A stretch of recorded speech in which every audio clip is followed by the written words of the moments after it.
What is up, everyone? Crunchy Frog here. And last week we were given the fourth map for Black Ops 6 Zombies The Tomb, released with the Season 2 set of content for the game. And it's been about a week. I've been able to get my hands on it and play through it several matches, including one quick run through the Easter egg and everything like that. So today I wanted to sit down and give you guys my honest opinion, give a little review sort of thing for you guys. If you maybe haven't played it yet and you were wondering what it's like, if you haven't picked up the game at all and you're wondering if the map is good enough to make you want to jump in and play some zombies this year, everything like that. Again, I haven't played too terribly much, probably a dozen or so matches or less. So this isn't going to be a super extensive, in-depth kind of review, for an hour-long video type thing. But I do want to go over the pros, the things I liked about the map, and the cons, some of the stuff I didn't like overall. Now, I do want to caution that during some parts of the cons section of the video, we will be going over a little bit spoilery stuff. So I'll let you know ahead of time so you can skip forward like a minute or two. But nothing too crazy. I'm not going to go into detail to really spoil stuff, and none of the gameplay that you'll be watching behind my commentary here will have any massive spoilers. So if you haven't played it yet, don't worry, we're not going to spoil anything crazy for you. And the way I do these review videos, if you've seen any of these on my channel, I go over all of the pros and all of the cons. And as always, I put a disclaimer in there that the con section might be significantly longer than the pros. It does not mean I hate the map. It's just a lot easier to go over the cons as well as give kind of my feedback and what I would like to see done differently, or ways that I would fix certain things and stuff like that. So with that out of the way, if you enjoy content like this, make sure to leave a like, as it helps others find the channel and helps us grow. If you would like to see more content like this, including reviews and Call of Duty news, make sure to hit the subscribe button. And if you would like to support the channel monetarily, make sure to click that join button to become a channel member and get access to every single video up to a day early. So with that all out of the way, we will jump right into the pros, the stuff that I actually enjoyed about the map. And the first thing is the overall design is actually kind of decent. I like it in theory. I like the concept of the map a lot. The tomb areas are all kind of cool in general, in concept, maybe not so much in execution. Sometimes we'll go over that in the second half of the video, but I definitely enjoy the fact that there's like the two pathway system with the map that kind of connects at either end of like a loop or a circle design of the map, and each of the pathways are kind of a different style. One seems to be more like catacomby in terms of that style of tomb, and then the other side is a little more like Greek or Roman, that type of style of tomb. And it's pretty cool that they meshed together, and they definitely had some really good ideas on paper as they were thinking this map out. And we'll get to, obviously, in the second half of the video, how they maybe didn't execute on it great, but in theory, a lot of this stuff is really cool. And to kind of go along with that, the zombies all look very good. The art team knocked it out of the park with those. Even like the armored zombies, for example, are very theme appropriate, and it does kind of remind me of maps like Origins or any of those maps that were very time specific. They do a great job of making very specific looking zombies that kind of cater to the map, and they did a really great job here. Once again, big shout out to the armored zombies that actually look like, armored medieval soldier type zombies, as opposed to just the armored zombies that we have otherwise that are modern soldiers. So I thought that all worked very well. The map could also be super fun for that kind of mindless zombie gameplay loop that we see in certain maps. And especially some people were saying this might be just a filler map that they gave us to kind of build up and bide time for the next map to come out in a month or two. And that's fine. If that's the case, if this is the role that this map will play, I can buy into that. I can just use this as a fun, mindless camo grinding style role. Hop in, play maybe 31 or 36 rounds, exfil, get some good camos or weapon XP or battle pass XP, and keep it moving, especially at times when I'm fed up with multiplayer, which kind of in that current time period right now, like many people.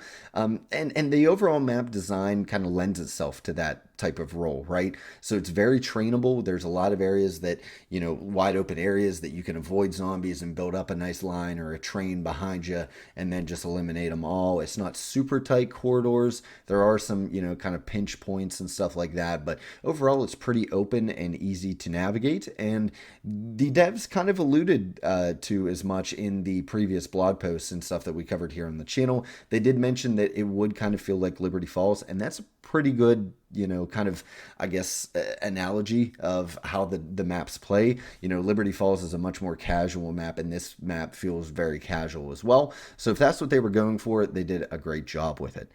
Kind of in line with the overall design that we talked about as well. The Pack-a-Punch camo looks really solid, looks really cool. Honestly, it feels a lot more like a traditional zombie Pack-a-Punch camo with, a lot more engraved textures, and looks a little more ancient and mystical and stuff like that. I really enjoyed it, especially since I haven't enjoyed some of the Pack-a-Punch camos that have come with Black Ops 6. I enjoy Terminus, and now I enjoy this. The other two maps I could kind of take or leave. So they did a really good job with those, and it makes a lot of the weapons look really cool. Next up, the ice staff is super fun to use in the game. Now, we'll talk a little bit later how I'm kind of mad that they didn't have all the other staffs, but at the very least, the ice staff is here, and it is very fun to use in the game. They did not make it underpowered. It feels powerful. It feels fun to use, good to use. The special attack feels very cool, creating that little ice storm around you, that blizzard around you. Overall, it just feels punchy, and it feels cool to, shoot the zombies and watch them crystallize and stuff like that. So they did a very good job bringing it back from Origins. It's very well detailed. Obviously, like I said, with the Pack-a-Punch camos, it looks great in game. It plays great. Super excited to have that in the game, even if I am underwhelmed that there's only one of them and not four like in Origins. The other thing that I really enjoyed about this map, and those of you that do the main quest Easter eggs will probably enjoy this fact, the Easter egg steps are super repeatable, for lack of a better term. There's very little RNG to worry about, at least meaningful RNG. You're not going to be sitting there, spending 80,000 points trying to spin the mystery box 100 million times to get a specific piece of equipment or item. It's not super dependent on gobblegums, although obviously the boss fight, you can benefit from a lot of different gums. But yeah, I just found we kind of rolled through the Easter egg quest, my friend and I, more so just as a means to learn the steps, and we were able to get the whole way to the boss pretty easily with very little prep.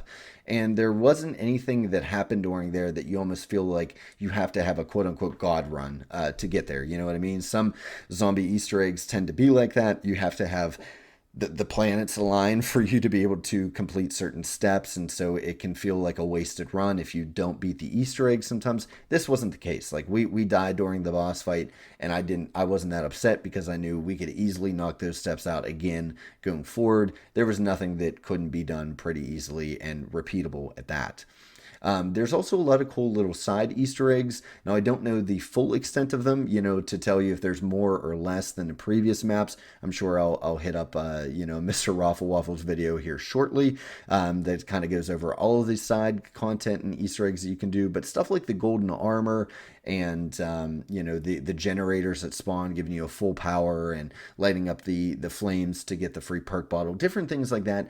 I think those are some of the best parts of every zombie map, the little side content and side objectives that you can do and repeat match after match to get cool little advantages every time. And this map has some really good ones, even if some of them are a little overbalanced, like the gold armor I hear is an absolute nightmare to try to complete, but it does give you a really good perk, so there is that trade-off. And that about wraps it up for the pros. Again, it's an okay map for me, so I don't have a whole lot to gush over. So we'll just kind of move right on to the cons, some of the stuff that I didn't think it did too well, and some ways that I think they could have improved the map or could improve the map going forward. And the first of which we kind of alluded to in the first section, but there's not a whole lot of detail in the world itself. In terms of like items scattered around, things that you can find, environmental storytelling, stuff like that. The rooms kind of look cool, but it looks like they designed the rooms and forgot to put too much in it. And that's not to say the map is ugly or completely barren, but yeah, it just kind of feels empty feeling. A lot of the rooms feel like big empty caverns with, again, neat themes and cool ideas behind them, but it doesn't feel like a real place in the way that a lot of the previous zombie maps have that have helped add to the immersion feeling. Even on the maps that obviously were clearly not a real place, they felt real in-universe. Stuff like Morgue City in Black Ops 3 and different places like that. Even if if it's far-fetched and doesn't feel like it's from our world, it feels real in-universe and it feels lived in and stuff like that. This map, not so much. And I get that it is a tomb, so some of that could have played in, some of that could have been intentional. But yeah, there's minimal environmental storytelling, occasional, the intel stuff that we've become accustomed to in Black Ops 6, but that's really about it.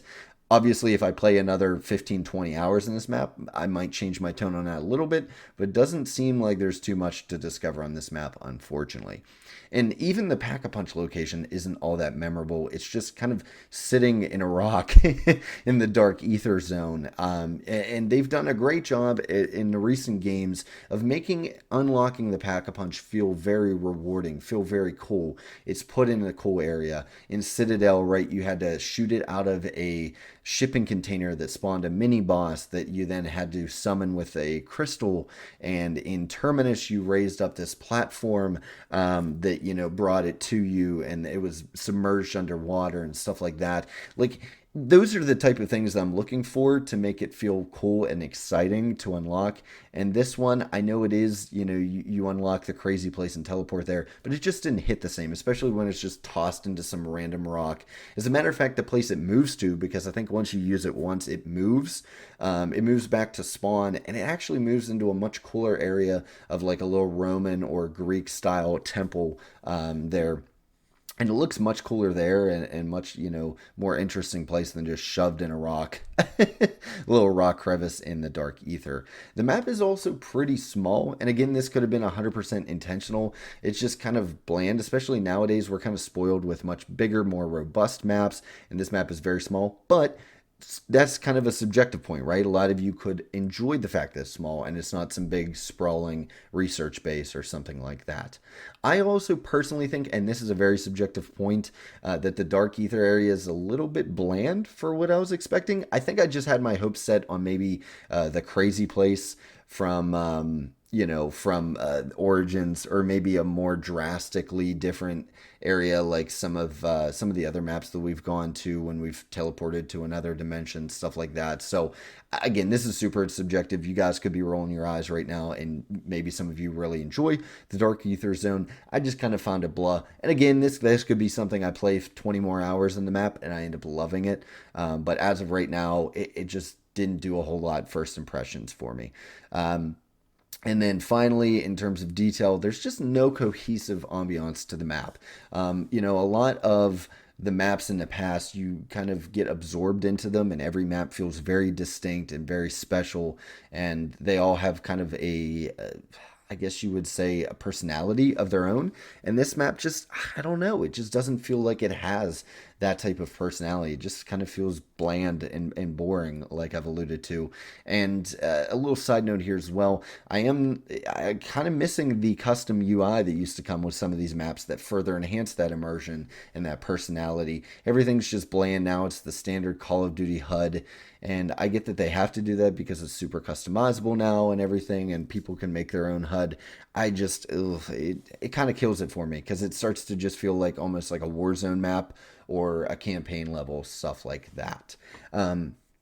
Next up, the Wonder Weapon quest, to me, is just kind of bland and repetitive.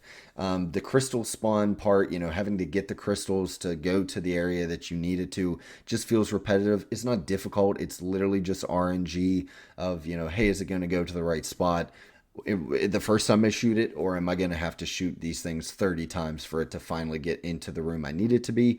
And yeah, it's just kind of boring. You just do little lockdowns. There's no inspiration, no crazy fun stuff with it. The wall puzzles are, I guess, a little bit fun, but even that, you do it twice. It's an identical thing on the other side of the map, so nothing too crazy or special. And yeah, I mean, previous Wonder Weapon Easter eggs were super memorable, especially on like Terminus. Getting the Beam Smasher was super fun. Liberty Falls, getting the jet gun, there's at least, differentiated steps.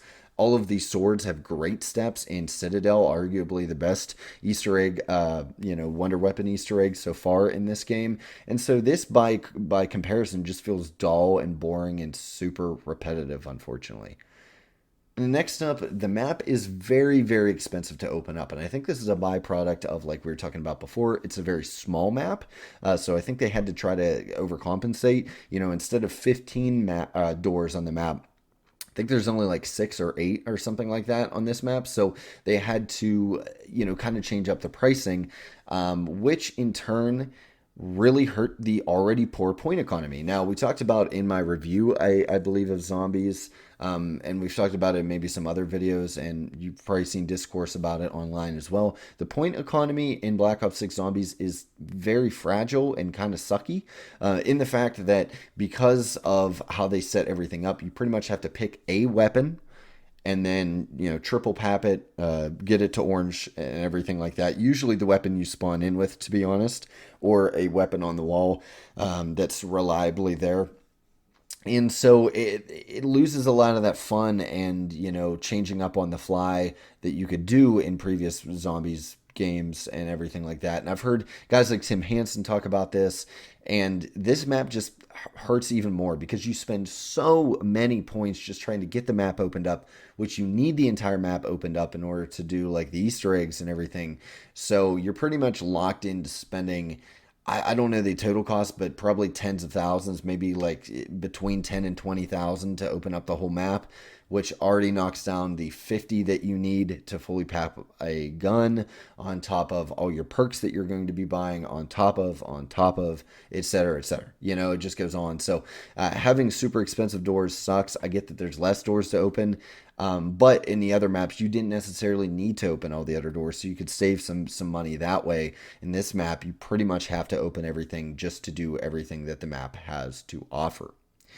Next up, I feel personally that the boss zombies felt very samey. They didn't do too much to innovate here. They brought back, I think, a mini boss from Cold War. I haven't played too much Cold War zombies, so forgive me on that one.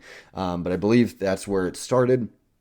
And it just kind of feels like it shares characteristics of the other boss zombies that we have in the game, the Doppelgas, the Amalgam, right? It pulls you in like the Amalgam does. And obviously, yes, there's the electricity component, and it pretends to be like items on the ground.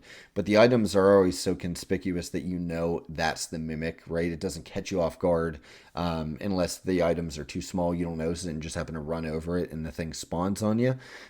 So the brand new mimic just feels boring, and then they had to drag back the other two.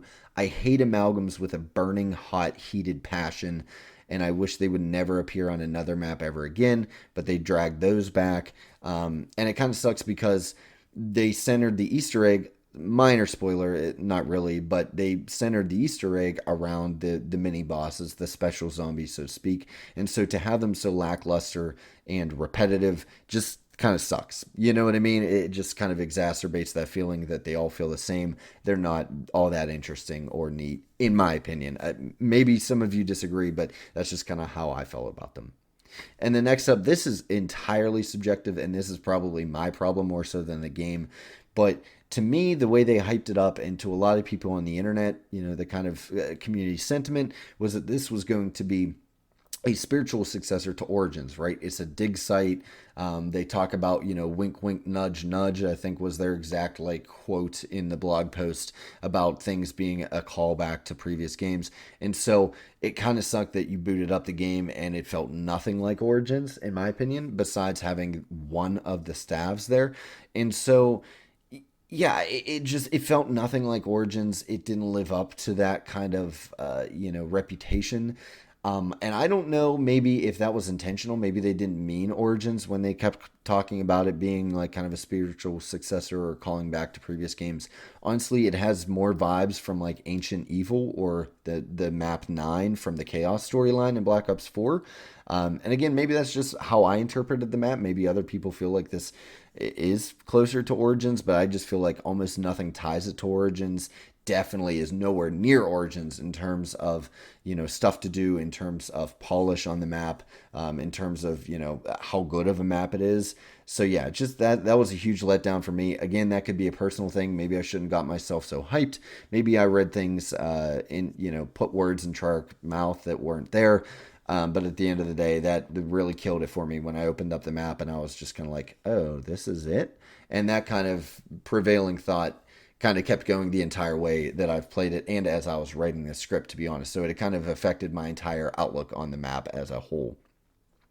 Next up, and this is where we're going to get into a little bit of spoiler territory. Again, I'm not going to outright spoil crazy stuff if you're really wanting to do this stuff yourself first.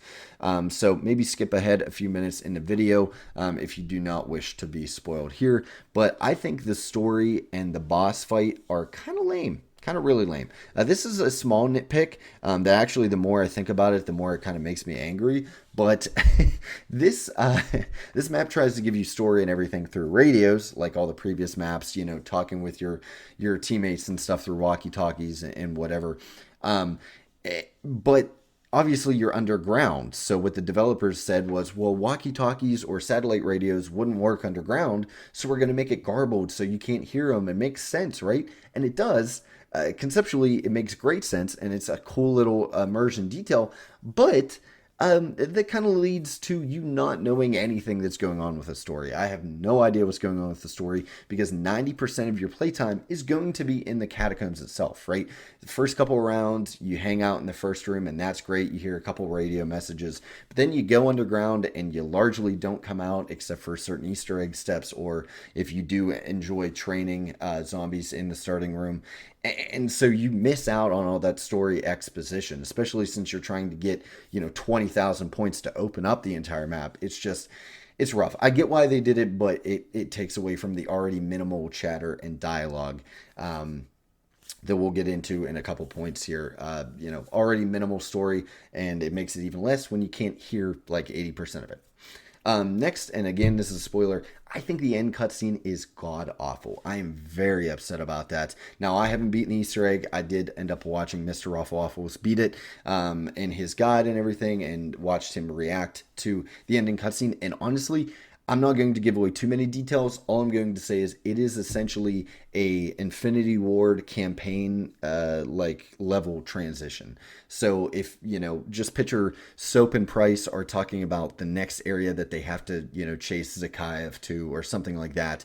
And it does like the weird map thing and some exposition, and it does cool stuff with satellite imagery and, little graphics here and there zooming in and all that stuff. That's all the end cutscene is. There's just exposition from the replaced Sam voice actor, and then just that IW map magic that they do in between each mission. So not super happy about that. The pre-rendered cutscenes were a huge part of how Zombies has evolved, and the storyline and storytelling have evolved over the years, and for them to just remove that, it feels terrible. And that's largely because of the AI strikes currently. A lot of the actors have pulled out or are on strike because of certain AI concerns in their contracts.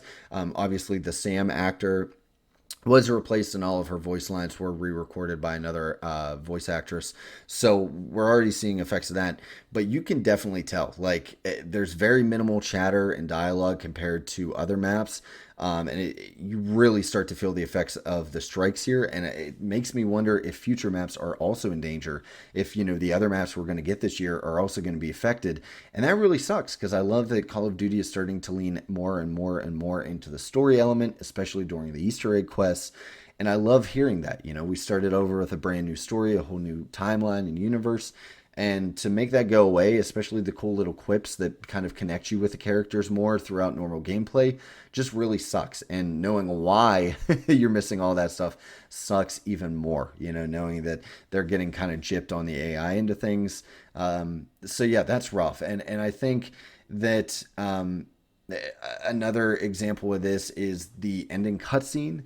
Also, again, there's none of that, cool pre-rendered stuff. There's like a 2-second little clip there that has no dialogue, and is largely inconsequential, to be honest. And you lose out on a lot of what makes these maps so good nowadays, to tie into that story and immersion and stuff like that. And also, I feel that the boss fight is completely stupid. It might be my least favorite boss fight of all time. Not only is it hard, which that's fine, get good, but I also hate the idea of fighting an inanimate object, and especially something as inconsequential as what looks like a mirror. Yeah, in my opinion, this should have been like a halfway point or like a mini boss, right? Before you face a normal boss. We just got off of maps like Citadel, where you fight this giant titan that looks like an RPG character, and Terminus, where you fight this giant kraken monster that's just incredible. And now we're just fighting a lamp that, or a mirror rather, that, goes invulnerable. I'm not a huge fan of the DPS check mechanic. I know a lot of RPGs and a lot of boss fights and everything have a mechanic like that. And I guess it is kind of innovative. I'm not sure how many times COD Zombies has had that. To my knowledge, this is the first one, to kind of have that damage check. That you see in a lot of MMOs and everything, where you don't do any damage unless you can do X amount of damage. And I just think it's dumb for a COD boss zombie fight. I'd rather have just a huge bullet sponge that I have to get creative with, avoiding its attacks and still doing damage or hitting crit spots to, increase damage, stuff like that. So this was a huge miss for me. And I really think that we'll get to my next point here in a second that elaborates on this. But I feel that it was rushed, and this was maybe meant to be a halfway point or just part of the boss fight, and we would have fought something actually of consequence. But that's just my personal 2 cents, and yeah, just really misses the mark for me, and kind of ruins a lot of the map and the Easter egg steps that are otherwise pretty decent. As I alluded to in the first half of my video, I kind of like the Easter egg up until the boss fight. And my final big point here is that this map just overall feels very rushed.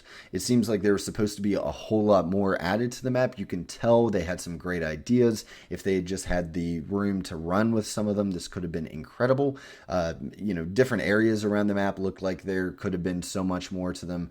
Like the quick revive area, I know that's like a little, arena for the one step of the Easter egg, but like very underutilized, very underdeveloped, and just the whole entire map kind of feels that way. It's also lacking some map features that we're used to in recent games. Like there's no cache or vault, to open up.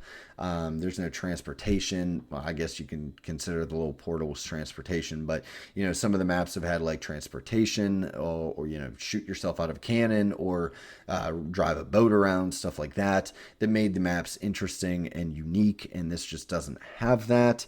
There's also only one staff, which, hello? If you're going to add staffs to the game, add all 4, please.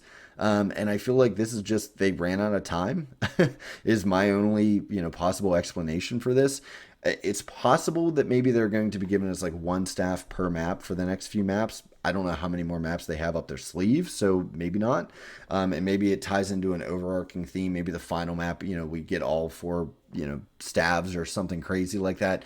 But there's nothing that's been alluded to that fact. We just got 1 staff, and it was kind of the most unpopular staff from back in Origins. Not too many people enjoyed the ice staff. It's good in this map, don't get me wrong, but like, really, you couldn't have brought like the the electric or fire staff or anything like that.